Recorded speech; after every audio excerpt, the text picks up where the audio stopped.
Assalamu alaikum dear students. My name is Asad Khan and you are watching my YouTube channel Physics Time. And today our topic of interest is area vector.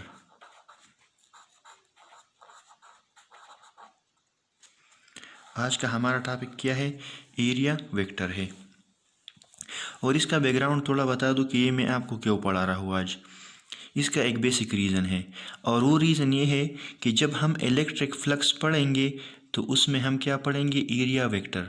तो फिर वहाँ पे अगर आपको area vector का नहीं पता तो आप उसको समझ नहीं पाएंगे। तो इसलिए मैं आज का एक शॉर्ट वीडियो बना रहा हूँ। किस टॉपिक पे? एरिया वेक्टर पे। ठीक है, तो आज हम बताएंगे कि एरिया वेक्टर इज़, पहले तो हम ये बताएंगे कि एरिया हमारे पास क्या होती है? एक वेक्टर क्वांटिटी। एरिया हमारे पास क्या है? एक वेक्टर क्वांटिटी है। And being a vector quantity, इसका क्या होना चाहिए? इसका मैग्नीट्यूड भी होना चाहिए और डायरेक्शन भी। Magnitude plus direction. अगर किसी को नहीं पता तो मैं बता दूं कि वेक्टर क्वांटिटीज़ वो क्वांटिटीज़ होती हैं जिनका मैग्नीट्यूड भी होता है और डायरेक्शन भी होता है, उसको हम वेक्टर क्वांटिटीज़ कहते हैं। और जिनका सिर्फ मैग्नीट्यूड होता है, जिसको डायरेक्शन की ज़रूरत नहीं होती, उसको हम क्या बोलते हैं? फिर स्केलर क्वांटिटीज़। तो एरिया हमारे पास क्या है? स्केलर वेक्टर क्वांटिटी है। इसका मतलब है कि इसका मैग्नीट्यूड भी होगा और उसका कोई डायरेक्शन भी होगा। अब आपको पता है ये 9-10 लेवल का है कि एरिया किसको हम बोलते हैं? किस चीज़ को? Length multiplied by length. और जनरली हम इसको इस तरह लिखते हैं एल स्क्वायर, और इसकी यूनिट को हम लिखते हैं मीटर स्क्वायर। लेकिन ये बहुत लो लेवल के लोगों के लिए है। अगर किसी को मैं बता दूं कि एरिया क्या है तो वो मुझे बताएगा साइड मल्टीप्लाइड बाई साइड या लेंथ मल्टीप्लाइड बाई लेंथ। लेकिन अगर किसी को मैं बता दूं कि एरिया तो वेक्टर है, तो फिर एरिया को हम कैसे डिफाइन करेंगे? तो वो मुझे फॉर एग्जांपल ये हमारे पास एक स्क्वायर है, ये साइड भी ए है, ये भी ए है, ये भी और ये भी, सब ए इसलिए क्योंकि सारे सेम है। ठीक है, स्क्वायर है, all the sides are equal. तो अगर मैं किसी को कहूँ कि एरिया क्या है तो मुझे सिंपली कहेगा कि ए मल्टीप्लाइड बाय ए, तो इससे आ जाएगा ए स्क्वायर। ठीक है, ये हो गया साइड ए बी, ये हो गया सी और ये हो गया डी। अगर मैं ए बी सी डी जो स्क्वायर है इसका एरिया किसी को कहूँ कि मुझे एरिया बता दे, तो मुझे कहेगा कि लेंथ मल्टीप्लाइड बाय लेंथ या साइड मल्टीप्लाइड बाय साइड, इसको हम क्या बोलते हैं? एरिया। अब अगर मैं कहूँ कि एरिया हमारे पास एक वेक्टर क्वांटिटी है और मैं उसे कहूँ कि एरिया वेक्टर है, अब हम किस चीज़ को डिफाइन कर रहे हैं? Area vector. इसका क्या मतलब है? इसका ये मतलब है कि area is the vector product or cross product of two side. ठीक है, इसके इस डॉट प्रोडक्ट के बराबर नहीं होता कि multiply A dot A is equal to A square. ये दो साइड्स की क्रॉस प्रोडक्ट या वेक्टर प्रोडक्ट के बराबर होता है। ठीक है, और क्रॉस प्रोडक्ट या वेक्टर प्रोडक्ट का क्या मतलब है? जब हम दो वेक्टर्स को मल्टीप्लाई करते हैं और उसका जो प्रोडक्ट या रिजल्टेंट आता है वो भी हमारे पास क्या हो? वेक्टर हो, तो हम इसको क्या बोलते हैं? Vector product. और जब हम दो वेक्टर्स को मल्टीप्लाई करते हैं, हमारे पास ये एक वेक्टर है और ये है दूसरा वेक्टर बी।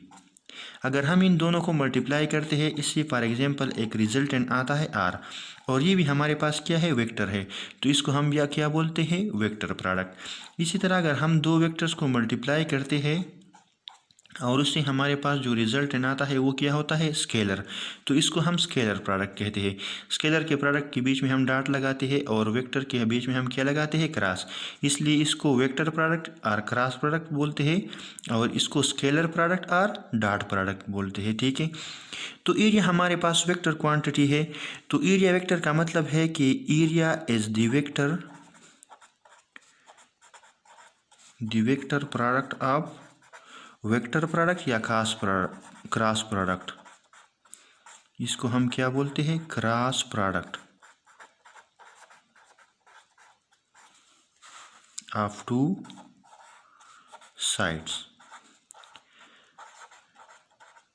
मतलब जब हम दो साइड्स को मल्टीप्लाई करते हैं, ये वेक्टर है, ये ए भी एक वेक्टर है और इसी तरह बी सी एक वेक्टर है, इन दोनों को जब हम मल्टीप्लाई करेंगे तो इससे जो रिजल्टेंट आएगा वो भी हमारे पास क्या होगा? एक क्रॉस वेक्टर प्रोडक्ट होगा। तो इसका मतलब है कि एरिया हमारे पास क्या है? वेक्टर है, क्योंकि एरिया इन दो साइड्स के प्रोडक्ट से बना है। और मैं कहता हूँ कि जब दो वेक्टर प्रोडक्ट को हम क्रॉस प्रोडक्ट लेते हैं और इससे क्या आता है एरिया। तो एरिया हमारे पास क्या है, एक वेक्टर क्वांटिटी है। तो अब हम एरिया वेक्टर पढ़ेंगे। एक एरिया चूँकि वेक्टर क्वांटिटी है तो इसका हमारे पास क्या होगा, एक तो इसका होगा मैग्नीट्यूड और दूसरा क्या होगा, डायरेक्शन। तो अब इन दोनों को मैं डिफाइन कर रहा हूँ आपके लिए, ठीक है।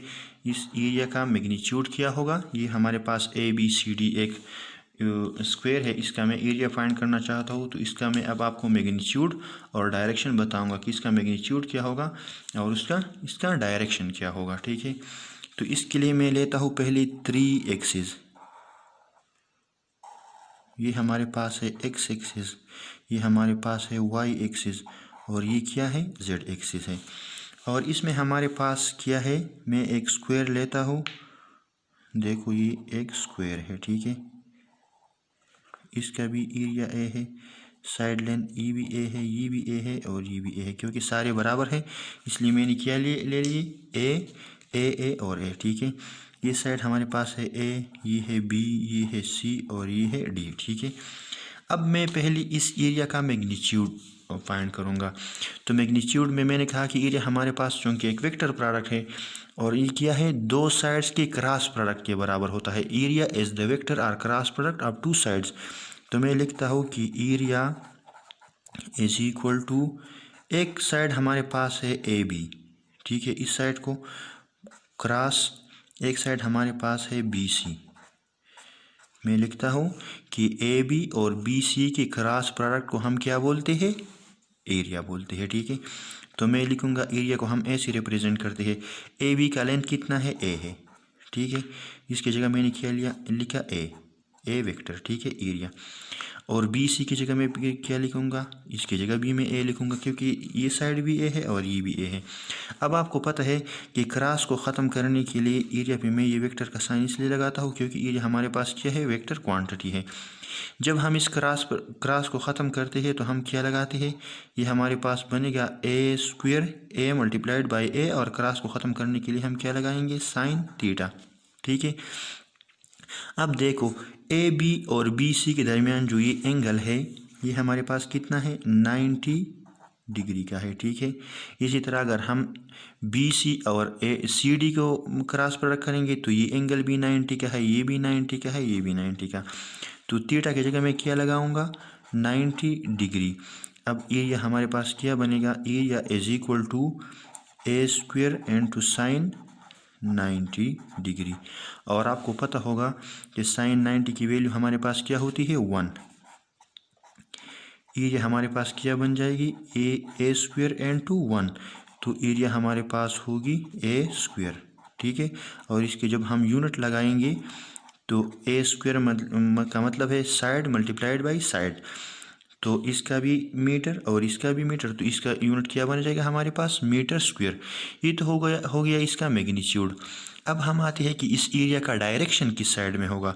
चूँकि ये हमारे पास वेक्टर क्वांटिटी है तो हम इसके मैग्नीट्यूड को भी डिफाइन करेंगे और इसकी डायरेक्शन को भी।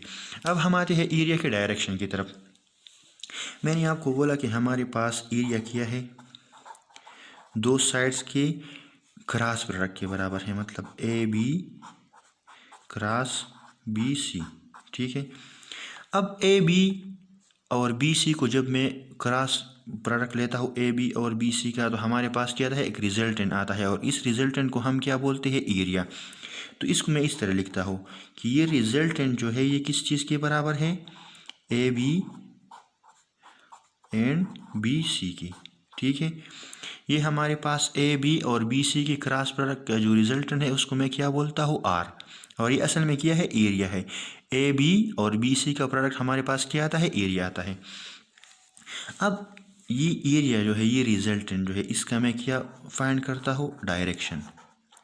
और ये हमें पता है ऑलरेडी कि जो दो वेक्टर होते हैं और जब हम उसका क्रॉस प्रोडक्ट लेते हैं उससे जो रिजल्टेंट आता है, उस रिजल्टेंट का डायरेक्शन हमेशा उस प्लेन को परपेंडिकुलर होगा जिसमें ये AB और BC मौजूद है। मतलब ये दो वेक्टर जो है, इसकी जिस प्लेन में ये है, इसका रिजल्टेंट इस प्लेन को क्या होगा, परपेंडिकुलर। अब आप देख ले, प्लेन किया है ए बी और बी सी, ये हमारे पास क्या है एक प्लेन है। इससे जो रिजल्टेंट आता है उसको हम क्या बोलते हैं वेक्टर एरिया बोलते हैं या रिजल्टेंट। इस रिजल्टेंट का डायरेक्शन हमेशा किस तरफ होगा, perpendicular to the plane containing A and B. मैं आपको लिखता हूँ, आप समझ ली। द डायरेक्शन ऑफ, ये सिर्फ एरिया के लिए नहीं है, किसी भी दो वेक्टर को जब हम क्रॉस मल्टीप्लाई करते हैं या क्रॉस प्रोडक्ट लेते हैं और उससे जो वेक्टर आएगा उस वेक्टर का डायरेक्शन हमेशा किस साइड में होगा, उस प्लेन के परपेंडिकुलर होगा जिसमें वो दो वेक्टर होंगे। तो ए बी और बी सी हमारे पास दो वेक्टर है, इसका रिजल्टेंट आर है, तो आर का डायरेक्शन किस साइड में होगा, हमेशा इस प्लेन को परपेंडिकुलर होगा। The direction of the resultant is always perpendicular, ये परपेंडिकुलर का साइन है, ठीक है। Always perpendicular to the plane containing A and B. A and B हमारे पास दो वेक्टर है, लेकिन यहाँ पे ए और बी हमारे पास वेक्टर क्या है, एक ए बी वेक्टर है और दूसरा बी सी वेक्टर है। तो मैं कहता हूँ कि आर का जो डायरेक्शन है ये हमेशा उस सरफेस को, उस प्लेन को परपेंडिकुलर होगा जिसमें ए बी और बी सी मौजूद है, तो वो प्लेन हमारे पास ये है। तो ये एरिया है, एरिया का या रिजल्टेंट या एरिया का डायरेक्शन हमेशा क्या होगा, इस प्लेन को परपेंडिकुलर होगा। अब आप देख ले, ये हमारे पास क्या है, एरिया है, एक्स और वाई प्लेन का मतलब टू डायमेंशनल, ये एक्स एक्सिस है और ये वाई एक्सिस है। इसका जो डायरेक्शन है वो हमेशा किस डायरेक्शन में होगा, इस एरिया के परपेंडिकुलर होगा। और परपेंडिकुलर का क्या मतलब है, ये जो थर्ड एक्सिस है हमारे पास उसमें होगा, ठीक है। मैं आपको एक देता हूँ एक एग्जांपल, देख लिया आप। ये हमारे पास क्या है, ये हमारे पास ये तीन वेक्टर है, ये हमारे पास x है, ये हमारे पास y है और ये हमारे पास क्या है, z है, परपेंडिकुलर है। ये z दोनों को, x और y दोनों को क्या है, परपेंडिकुलर है। तो अब आप देख ले, ए बी और बी सी ये वाला प्लेन है, तो इसका डायरेक्शन, ये रिजल्टेंट का डायरेक्शन हमेशा क्या होगा, इसकी परपेंडिकुलर होगा। तो परपेंडिकुलर दो तरीके से हो सकता है, इस तरह भी हो सकता है आउटवर्ड, ठीक है, और इस तरह भी हो सकता है कि ये दोनों हमारे पास क्या है, एक्स वाई है और ये हमारे पास क्या होगा, इनवर्ड। देख लिया आप, इनवर्ड परपेंडिकुलर भी हो सकता है और आउटवर्ड परपेंडिकुलर भी हो सकता है, बस परपेंडिकुलर होनी चाहिए डायरेक्शन। इनवर्ड भी हो सकता है और आउटवर्ड भी हो सकता है, ठीक है। तो इस एरिया का डायरेक्शन या तो इनवर्ड होगा और या आउटवर्ड होगा, लेकिन क्या होगा, परपेंडिकुलर होगा, ठीक है। किस चीज़ को, इस ए बी और बी सी प्लेन को क्या होगा, परपेंडिकुलर। तो एरिया का डायरेक्शन किस तरह होगा, हमेशा एरिया का डायरेक्शन अपने प्लेन को क्या होगा, परपेंडिकुलर। फॉर एग्जांपल ये मेरा हाथ आप देख लीजिए, हमारे पास क्या है, एरिया है, तो इसका डायरेक्शन किस साइड में होगा, या तो इस तरह होगा, इसको परपेंडिकुलर होगा, इस तरह होगा, और या इस तरह होगा, इन साइड, ठीक है, इनवर्ड होगा, इस साइड पे होगा, देख लिया आप। तो एरिया का डायरेक्शन हमेशा ये इस पेज को लेते हैं, ठीक है। इसका डायरेक्शन हमेशा या तो किस तरह होगा, आउटवर्ड होगा, और या एंड टू द पेज, अंदर की तरफ होगा, लेकिन क्या होगा, परपेंडिकुलर होगा। आई होप आपको समझ आ गया होगा। तो मैं लिखता हूँ कि ये जो एरिया है, एरिया का मैग्नीट्यूड को आपको तो पता है कि दो साइड्स के क्रॉस प्रोडक्ट को हम बोलते हैं। अब हम आते हैं इसके डायरेक्शन की तरफ, तो मैं इसको इस तरह लिखता हूँ कि the direction of area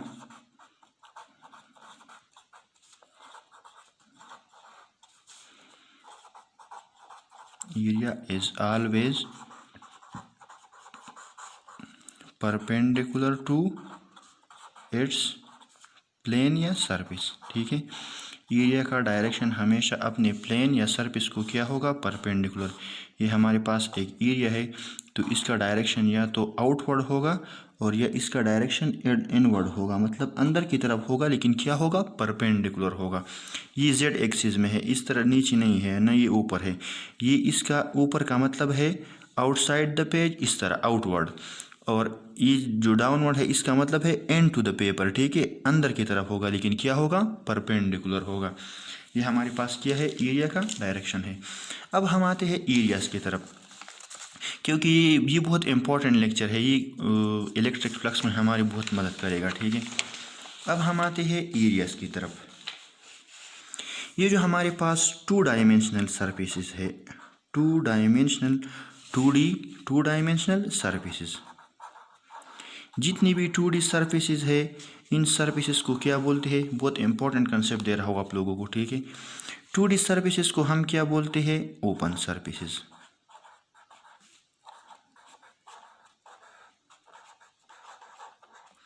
to D surfaces को क्या बोलते हैं? Open surfaces.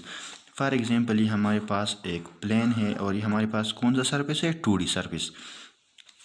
तो मैं कहता हूँ कि 2D सरफेसेस के लिए दोनों डायरेक्शन, दो परपेंडिकुलर हो सकते हैं, मतलब इनवर्ड भी हो सकता है और आउटवर्ड भी हो सकता है। ये हमारे पास ये पेज जो आपको दिख रहा है, ये हमारे पास एक प्लेन है, ठीक है। प्लेन हमारे पास क्या है? 2D सरफेस है। इसके लिए हमारे पास ये डायरेक्शन इस तरह भी हो सकता है आउटवर्ड, और ये इनटू द पेज इस तरह अंदर की तरफ भी हो सकता है। तो अगर मैं इसको ये परपेंडिकुलर ले लूँ या ये वाला परपेंडिकुलर ले लूँ, तो दोनों परपेंडिकुलर क्या है? करेक्ट है, ठीक है। तो मैं लिखता हूँ कि open surfaces, for open surfaces both direction are correct.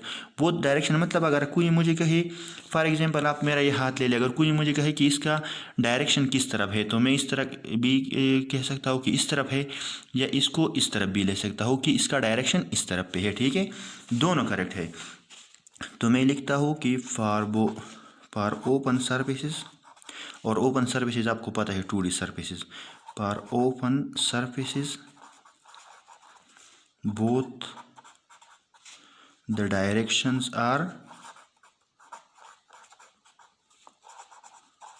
correct। मतलब अगर कोई इनवर्ड डायरेक्शन लेता है कि इस सरफेस एरिया का, ये इस एरिया का डायरेक्शन आउटवर्ड है, तो वो भी ठीक है। अगर कोई कहता है कि इनवर्ड है, तो वो भी ठीक है। दोनों ठीक है ओपन सरफेसेस के लिए। लेकिन फॉर 3D सरफेसेस,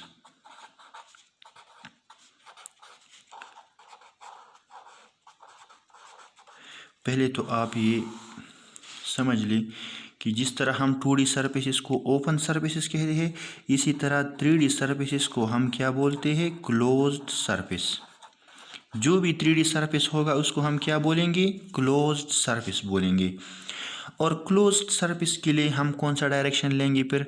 सिर्फ और सिर्फ आउटवर्ड, ठीक है। मैं आपको पहले लिख देता हूँ, फिर बाद में आपको डिफाइन भी करता हूँ, पिक्चर भी दिखाता हूँ आपको कैसे। For 3D surfaces are, 3D surfaces को हम क्या बोलते हैं? Closed surface.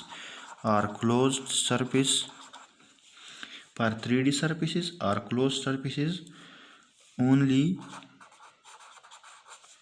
Outward direction is considered. Close या 3D सरफेसेस के लिए फिर हम कौन सा डायरेक्शन कंसिडर करेंगे? सिर्फ और सिर्फ आउटवर्ड। इस तरह हम नहीं कह सकते, जिस तरह हम ओपन या प्लेन के लिए, ओपन सरफेसेस या 2D सरफेस के लिए कहते हैं कि इसका डायरेक्शन इस साइड पे भी हो सकता है और एंड टू द पेपर अंदर की तरफ भी हो सकता है। लेकिन ये तो 2D सरफेसेस के लिए ये बात ठीक है। लेकिन 3D सरफेसेस या क्लोज सरफेसेस के लिए फिर हम कौन सा डायरेक्शन लेंगे? सिर्फ और सिर्फ आउटवर्ड सरफेस लेंगे, डायरेक्शन लेंगे। अंदर वाला डायरेक्शन फिर हम नहीं ले सकते, ठीक है। और ये कंसेप्ट इलेक्ट्रिक फ्लक्स में बहुत काम आएगा हमारा, ठीक है। तो इसको आपको समझना बहुत क्या है? ज़रूरी है। अब हमारे पास एक क्लोज सरफेस है, एक क्यूब बनाता हूँ मैं आपको। हमारे पास क्यूब क्या है? एक क्लोज सरफेस है। आप शायद समझ ली इसको। ये हमारे पास क्या है? एक क्यूब है। इसकी कितनी सरफेसेस है? 6। एक ये वाला फ्रंट वाला, एक ऊपर वाला 2, एक इस साइड वाला 3, एक उस साइड वाला 4, एक नीचे वाला 5 और एक ऊपर वाला 6, ठीक है। इसकी 6 सरफेसेस है, ठीक है। लेकिन अब इसकी जो डायरेक्शन मैं लेता हूँ, अगर हमारे पास 2D सरफेस है सिर्फ ये वाला, तो मैंने आपको बताया इसके लिए दोनों ठीक है। अगर आउटवर्ड लेते हैं हम या इनवर्ड लेते हैं, इसके लिए तो दोनों ठीक है। लेकिन अगर हमारे पास ये 3D सरफेस है, तो इसकी देखो, ये ऊपर वाला जो सरफेस है ये 2, इसका डायरेक्शन आउटवर्ड भी हो सकता है और इनवर्ड। लेकिन चूँकि ये 3D है या क्लोज सरफेस है, तो इसके लिए हम फिर क्या लेंगे, सिर्फ और सिर्फ आउटवर्ड डायरेक्शन लेंगे, इनवर्ड वाला हम नहीं ले सकते।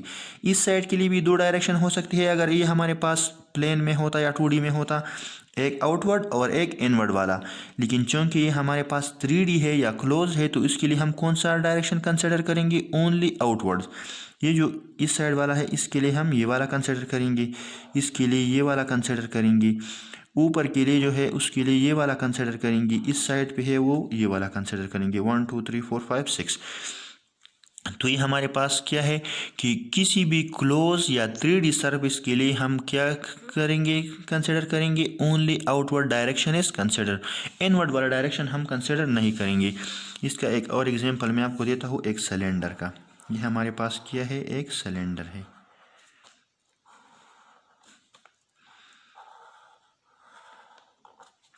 इसकी कितनी सरफेसेस है, 4। एक ये वाला सरफेस है, एक ये है 2, और ये 2 कर्व सरफेस है। ये तो आपको पता होनी चाहिए कि किसी भी सरफेस का डायरेक्शन उसको क्या होगा, परपेंडिकुलर होगा। ठीक है, हम इस तरह नहीं ले सकते कि इसका डायरेक्शन इस साइड पे होगा, नहीं, ये क्योंकि इसको परपेंडिकुलर नहीं है। और इसका रीज़न क्या है, मैंने आपको बता दिया, क्योंकि एरिया हमारे पास क्या है, 2 वेक्टर के क्रॉस प्रोडक्ट के बराबर होता है। और जब भी हम 2 वेक्टर्स के क्रॉस प्रोडक्ट को लेते हैं तो उससे जो रिजल्टेंट आएगा उस रिजल्टेंट का डायरेक्शन क्या होगा, उन 2 वेक्टर को परपेंडिकुलर होगा। वो 2 वेक्टर जिस प्लेन में है उसको क्या होगी, परपेंडिकुलर। तो इस साइड का जो डायरेक्शन है वो क्या होगा, ये। अगर फिर बताता चलो मैं आपको, अगर ये हमारे पास 2D सरफेस या ओपन सरफेस होता तो मैं ये नीचे वाला भी कंसिडर कर सकता था। ठीक है, ऊपर वाला भी आउटवर्ड भी हो सकता था, इनवर्ड भी हो सकता था। लेकिन चूंकि अभी हमारे पास एक 3D सरफेस है, मतलब क्लोज सरफेस है, तो उसके लिए हम कौन सा वाला डायरेक्शन कंसिडर करेंगे, ओनली आउटवर्ड्स। ठीक है, ये है, इसके लिए ओनली ये होगा डायरेक्शन, इसके लिए ये होगा, और इसके लिए ये। ठीक है, तो इसके लिए हम ये 4 ले सकते हैं। ठीक है, इनवर्ट वाला हम कंसिडर नहीं कर सकते, ये रूल है। ठीक है, अगर हम ये कंसिडर करेंगे तो फिर मामला गड़बड़ हो जाएगा। ठीक है, तो 3D सर्फेसिस या क्लोज सर्फेसिस के लिए हम कौन से डायरेक्शन लेंगे, ओनली आउटवर्ड्स। और डायरेक्शन क्या होगा वो तो कंफर्म है कि आउटवर्ड होगा। इस तरह अगर हम एक स्पेयर को लेते हैं, ये हमारे पास क्या है, एक स्पेयर है। ठीक है, और इस स्पेयर को, इसका डायरेक्शन हमेशा हर पॉइंट पे क्या होगा, परपेंडिकुलर होगा। तो हम इसका सिर्फ अगर इस पॉइंट पे हम डायरेक्शन की बात करते हैं तो ये वाला, अगर इस साइड पे करते हैं तो ये आउटवर्ड, इस साइड पे करते हैं तो ये आउटवर्ड, और अगर इस साइड पे डायरेक्शन की बात करते हैं तो ये आउटवर्ड। ठीक है, होंगे परपेंडिकुलर। लेकिन हम कौन से कंसिडर करेंगे, क्लोज सरफेस के लिए या 3D सरफेस के लिए, सिर्फ और सिर्फ आउटवर्ड डायरेक्शन, इनवर्ड वाला हम कंसिडर नहीं करेंगे। ठीक है, अब आपको एक स्मॉल कंसेप्ट देता हूँ कि ये जो स्पेयर्स है इसको हम परपेंडिकुलर कैसे बनाएंगे। तो जो भी परपेंडिकुलर किसी भी पॉइंट पे हम बनाएंगे तो उसके लिए रूल क्या है, वो किससे पास आउट करेंगे, इस सेंटर से। ठीक है, अब देख ले, अगर ये एक ऐसा लाइन में बना दूँ, ऐसा लाइन, ये देखो, ये अब सेंटर से पास नहीं हो रहा। ठीक है, तो इसको मैं परपेंडिकुलर नहीं कह सकता, ये रूल है, ये समझ लो, इंतहाई अहम है। किसी भी स्पेयर के लिए जब हम परपेंडिकुलर ड्रा करते हैं तो इस डायरेक्शन में करेंगे कि उसका जो मैं ये एरो बना रहा हूँ या परपेंडिकुलर, अगर इसको मैं इस तरह एक्सटेंड करूँ तो ये किस चीज़ से पास हो, सेंटर से। देखो, अगर मैं इस साइड पे बना दूँ इस तरह एक, तो ये तो सेंटर से पास नहीं होता, तो इसको परपेंडिकुलर नहीं है। ठीक है, तो परपेंडिकुलर कैसे ड्रा करेंगे, ऐसे ड्रा करेंगे कि अगर हम इसको एक्सटेंड करें तो ये किस चीज़ से पास हो, सेंटर से। ठीक है, तो ये हमारे पास एरिया का एक कंसेप्ट था और ये इलेक्ट्रिक फ्लक्स में बहुत काम आएगा हमारे। ठीक है, फिर जब हम इलेक्ट्रिक फ्लक्स पढ़ेंगे तो वहाँ पे हम एरिया वेक्टर पढ़ेंगे, तो अगर आपको इसका पता है तो वहाँ पे आपको कोई मुश्किल नहीं होगी। Thank you for watching my YouTube channel.